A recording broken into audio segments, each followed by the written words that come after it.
Assalamu alaikum warahmatullahi wabarakatuh. HDDs in 60 seconds by Sadal Sayyid Networking Useful Administrator and Virtual Instructor at X and founder of MapPlus Network.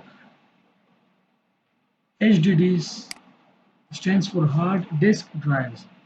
Is a storage device used in computers to store and retrieve data. It consists of spinning disks called platters, coated with a magnetic material and read-write heads that move across the platters to read and write data.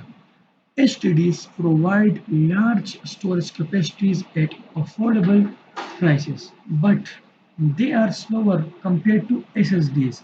If you want to know about SSD, then go to IT 67 playlist and you can know about SSD. Then what is SSD? And have mechanical parts that can affect their durability and speed as well.